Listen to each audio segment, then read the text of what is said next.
Oromiyaan dachee magariituu qabeenya uumamaa gosa garaagaraan badhaatedha.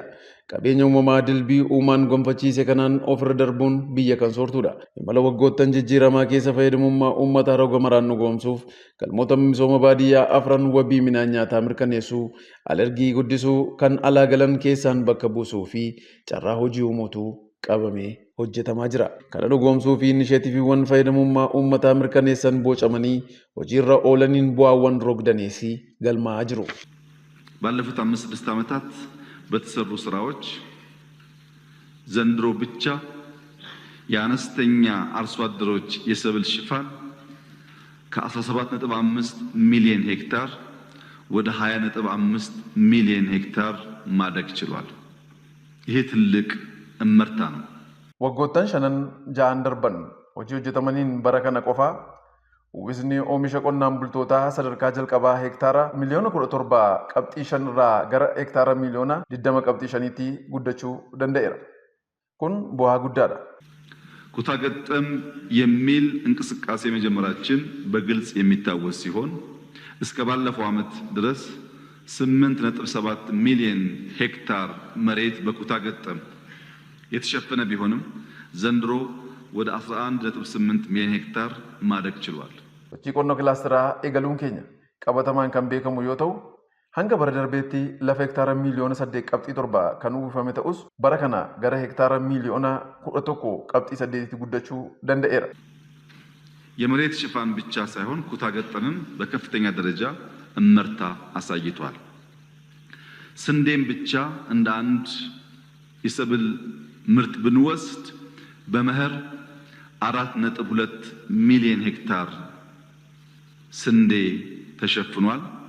በበጋ ኢሪጌሽን 3.5 ሚሊዮን ሄክታር ታርሷል። በድምሩ በዚህ ዓመት ኢትዮጵያ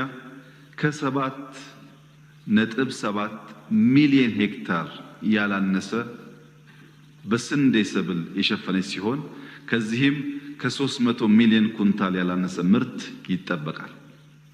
Uwwisa lafaa qofaa osoo hin taane qonni kilaasteraa bu'aa agarsiisuu danda'eera. ይህን ሴክተሩን ለሚያውቁ ሰዎች ስንዴ ከውጭ ማስገባት የለባትም ኢትዮጵያ ማምረት አለባት ብለው ለወሰኑ ሰዎች እንደ ተአምር ሊወሰድ ይችላል። ዛሬ ኢትዮጵያ በአፍሪካ ከፍተኛው ስንዴ አምራች ሀገር አድርጓታል። አፍሪካራ ኢትዮጵያ ብየ oomisha qamadii taasiseera.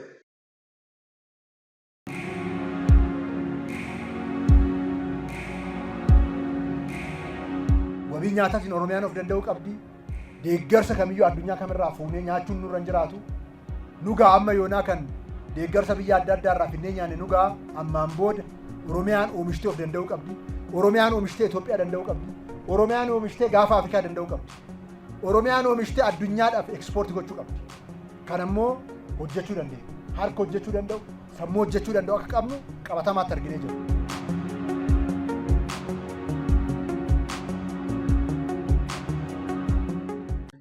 Walii galaatti rakkoon keenya kan adda bahee jiru tokko wabii nyaataa mirkaneessuu rakkoo keenya ture. Oomisha alergii irratti rakkoo ture. Oomisha alaa galuu sanneetu guddaa ture. Oomisha alergii adabaluu alaa galuu bakka habuusnu carraa hojii adabalunneetti galmoota kana bocanneetti seenne yoo sana hojii jalqabnu boona irratti hojiin hojjetamu tokko illee hin turre jechaadha. San jechuun kuduraa muduraa adda addaa jallisiidhaan baratameen alatti midhaan irratti hojiin hojjennu hin jiru. Kanaaf bara sana hektaara 7,000 hojjenneeti bara kana irratti hektaara miliyoona 4 irratti karoorfannee miliyoona 3.3 raawwannaan ta'eef boona irratti injifannoo guddaadha kan mirkaneessinee carraa hojii uumnee jirra. Wabii nyaataa keenya mirkaneessuu keessatti gumaacha guddaa hojjennee jirra. Oomisha alaa galuu hambisnee oomisha biyya keessatti bakka buusneerra. Alergii keenya daballeerra gumaacha guddaa nu fidee jira jechaadha. Ganna irratti soo laallu bara san irratti kan hojjechaa turre hektaara 1,000,000 6 kan hin caalledha sana hojjechaa turre. Yeroo ammaatti ganna qofaan hektaara 1,011 geenye jirra. Yoo xiqqaate midhaan miliyoona 100 kuntaala miliyoona 355 bara kana mirkaneessuu dandeenye jirra. Arfaas irratti karaa wal fakkaatuun hektaara 300 kan hin caalle kan hojjetamaa ture amma miliyoona 1.7 geenye jirra. Achirra miliyoona 40 olti bara baraan eegama bara darbe miliyoona 32 akkas arganne. Kanaaf jijjiirama guddaadha oligaan kun damee dhuma midhaanii bichaadha. Kana caalmaatti bu'a qabeessa taasisuu fi mootummaan naannoo Oromiyaa waqtiin hunduu misooma ta'uu qaba jedhee qonna aadaarraa gara ce'umsa teekinooloojii qonnaatti guddisuu fi ekstenshinii damee qonnaa ammayyeessuun naannoo oomishtummaan badhaa'e taasisuu fi kutannoon bonaaf gannaa hojjechaa jira. Sabni keenya dinagdeedhaan yoo nutumneen alatti jijjiiramni argamu tokko iyyuu jiru. Sabni keenya kallattii maraan qabeenya qabutti akka gargaaramu yoo gooneen alatti bilisummaan argamu hin jiru. Uummanni keenya waa hunda qaba. Lafa gaarii qaba. Albuuda qaba. Uummata bal'aa qaba. Lafa tarsiimoo irratti argama. Garuu uummanni keenya dinagdee isaatti fayyadamaa ta'uu irratti hanqina guddaatu jira. Hanqina guddaa jiru kana hiikuun dirqama mootummaati. Dirqama dhaabbilee mootummaa hundaati. Hundaa ol immoo uummanni Oromoo daangaa hanga daangaatti socho'ee bilisummaa guutuu kana goonfachuudhaaf hojjechuu danda'u tura jiraata. Miiliyeenaan seeftineetii nyaachaa turre. Isaan dhalannee, isaan guddannee, isaan duune. Hadda achirraa baanee makanaayizeeshinii fayyadamnee qonnee oomishaaf oomishtummaa daballee diinagdee rakkoo kamuu aachuu danda'u uumuu irra dabarree hadda investoroota kumaatamaan lakkaa'aman uumuu dandeenyee jirra. Kun icciitii warraaqsa diinagdeeti. Lafa qabna, nama qabna, bishaan qabna. Bishaan lafa jalaa lafa gubbaatu jira. Kana yoo teekinooloojii itti daballe, yoo sona itti dabaluu dandeenye bu'aa guddaa olaanaa fiduu dandeenyaadha. Mootummaan naannoo Oromiyaa qonna gateettii qotiyyoo irraa buusuudhaaf ifaajii qonnaan bultoota keenyaa salphisuudhaaf as keessattis oomishaaf oomishtummaa keenya daraan guddisee galmoota misooma baadiyyaa qabanne sana milkeessuudhaaf hojiiwwan hiika qaban hojjetee jira. Tiraaktaroonni kun diinagdee keenya keessa galuun isaanii baadiyyaa Oromiyaatti bobba'uun isaanii hiika gurguddaa qaba. Inni jalqabaa gateettii qotiyyoo kumaatamaa bilisa baasu. Haala oomishaaf oomishtummaa keenyaa ammayyeessu. Oomishaaf oomishtummaan keenya haala gaarii ta'een akka dabalu taasisuudhaan jiruuf jireenyi qonnaan bulaa keenyaa, jiruuf jireenyi dargaggoota keenyaa akka inni jijjiiramu taasisu.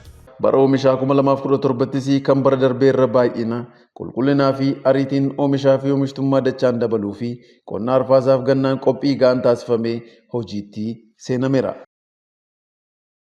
Yaalaat irraa hiikanii xaa'oon kun bitamee soo galuu doolaaraan bitamee soo galaa doolaaras sadarkaa irra jiru hundi keenya iyyuu kan waliin beeku.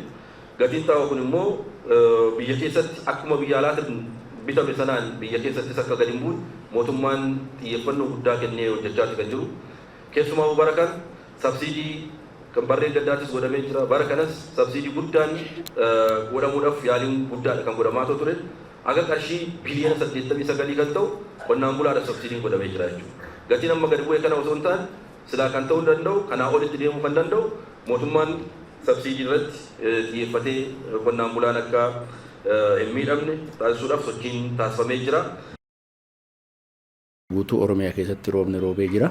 Roobni roobee kun rooba jalqabaati. Guyyaa tokko lama addaan cituu hin danda'a. Guyyoota itti aanu kana keessatti immoo roobni deebi'ee rooba waan ta'eef bakka idilee dhagaa ta'uu danda'u jedhamee yaadamu. Keessattuu gammoojjota keessatti dabnee facaasatti galuu dandeenyuuf qophii goone jira. Miiliyoona tokko tuqaa tokkoon ta'u lafti waan qophaa'ee jiruuf gara facaasatti akka galuu dandeenyu qonnaan bulaan horsiisee bulaan asirratti bobba'anii fi ogeessi fi hooggansa sadarkaadhaan jiru duula addaa yookaan sosochii addaa gochuu waan qabnuuf asirratti xiyyeeffannee hojjechuu danda'uu qabnaa jechaadha. Rakkoon dhiyeessii xaa'oo fi sanyii kanaan dura tures furamee bara kana yeroon dhiyaatee qonnaan bultootaa fi raabsamaa jira. Xaa'oon godinaalee hunduma keessatti godinaalee Oromiyaa hunda keessatti gahee jira. Yoo xiqqaate xaa'oon gosa lachuu daabbee fi yuuriyaa dabalatee miiliyoona 3.6 ol naannoo Oromiyaa keessa jira waan ta'eef yeroo ammaa xaa'oo irratti rakkoon qunnamu tokko illee hin jiraatu. Lammaffaan immoo sanyiiwwan keenya sanyii keenyas qophaa'ee jira. Iddoowwan boqqoolloon arfaasaa faca'ee ganarratti oomishaman jiruuf boqqoolloos karaa qindaa'aa ta'een raabsisaa eegallee jirra. Inni kun cimee dafee fudhatamee itti deemuu danda'uudha qaba. Sanyiiwwan midhaan biilaa keessattuu godinaaleen akka Baalee lamaanii fi Boorana lamaanis Gujii lamaanis dabalatee qamadiis facaasu waan ta'eef sanyiin qamadiis qophaa'ee qulqullaa'ee sirriitti sartifaayii ta'ee jira waan ta'eef isa kanas qooddii isaa raawwanneerra. Horsiisee bulaan jireenya isaa caalmatti ofii nyaataadhaaf of danda'u akka danda'u horsiisa loonii cinatti qonna irratti bal'inaan hirmaachuun lafa kanaan dura hin qotamne qotuun bu'aa irraa argachuun oomisha gahaa irraa argatanii sanaan wabii nyaataa akka mirkanaa'u taasisuu irratti hojiiwwan amma jalqabamanii kan jedhan kunneen cimanii akka hojjetaman taasisuun baay'ee barbaachisaadha. Jiruuf jireenyi isaa horii horsiisuu qofa irratti xiyyeeffachuu osoo hin ta'in qonna gammoojjii irratti xiyyeeffannaa kennee lafti qonnaaf taatu akka godina keenyatti akka bubuluu hin qabdu jennee inisheettiivii cimaa qabanneen hojiiwwan babal'aan hojjetamaa jira. Kanaanis wal qabatee kilaasteroota xaafii, kilaasteroota qamadii, kilaasteroota boqqoolloo, kilaasteroota boloqqee, saliixallee dabalatee, maashollee dabalatee bal'inaan ganna kanatti oomishuu qabnaa jennee hojii bal'aan hojjetamaa jira. Kanaanis uummati keenya roobaan margam kan irraa ka'ee sochii cimaatti uumamaa jira. Qotiyyoo qabu qotiyyoo isaatiin laffataa jira. Tiraaktera adda addaa qabulleen tiraakteroota jiran waldaaleen. Qonnaan bultoonnii fi horsiisee bultoonnis dhiyeessii mootummaan dhiyeessuu fi xaa'oo namtolcheetti fayyadamuun xiiqiidhaan hojjechuun jiruuf jireenya isaanii fooyyeffachaa jiru.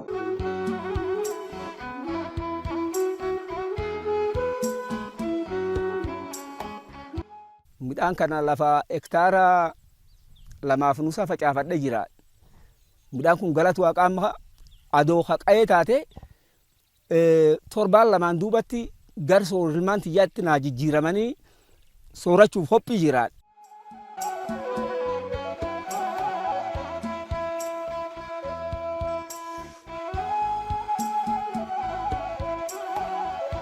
Roobgaa jira. Wanni facaafan hundinuu baatee jirti. Bilchaatee afaan nama hin geenne amma daraaruu jira malee haalli isaanii baay'ee bareeda. Waan guddoo nama gammachiisaati. Haalumni nu ba'uu jirsun leenulleen qabsoofne haramachuu jirra.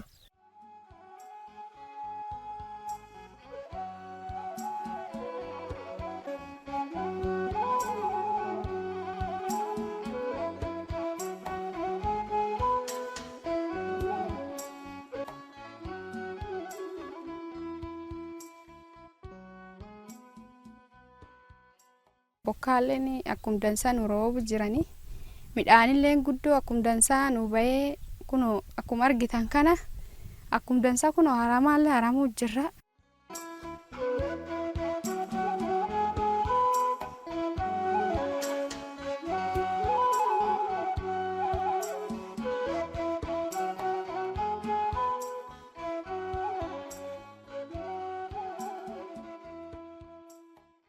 Roob gannaa kanaanii lafa hektaara 135 ol qonne midhaan gosa gargaraa irra facaafne qamadii, xaafii, boqqoolloo, boloqee midhaanota gosa gargaraa facaafne jirra. Lafa hektaara 135 keessaa hektaara 56 kilaasteera gargaraatiin facaafne jirra. Sadarkaa gaarii jiranii. Naannichatti hanga ammaatti qonna arfaasaa bara kanaan lafa hektaarri miliyoona 1.5 misoome irraa callaa kuntaalli miliyoona 32 argameera. Wabii nyaataa keenya mirkaneessuu keessatti gumaacha guddaa hojjennee jirra. Oomisha alaa galu hambisnee oomisha biyya keessatti bakka buusnee irra alergii keenya daballeedha gumaacha guddaa nu fidee jira jechaadha. Yeroo ammaatti ganna qofaan hektaara miliyoona 11 geenye jirra. Yoo xiqqaate midhaan miliyoona 100 kuntaala miliyoona 355 bara kana mirkaneessuu dandeenye jirra. Arfaas irratti karaa wal fakkaatuun hektaara 300 kan hin caalle kan hojjetamaa ture amma miliyoona 1.7 geenye jirra. Achirra miliyoona 40 olitti bara baraan eegama bara darbe miliyoona 32 akkas arganne. Kanaaf jijjiirama guddaa dholi kan kun damee dhibame midhaanii bichaadha. Galma damee qonnaan qabame milkeessuu fi tumsi qaamolee hundaa murteessaadhaan ergaa qophii kanaati. Horaa bulaa.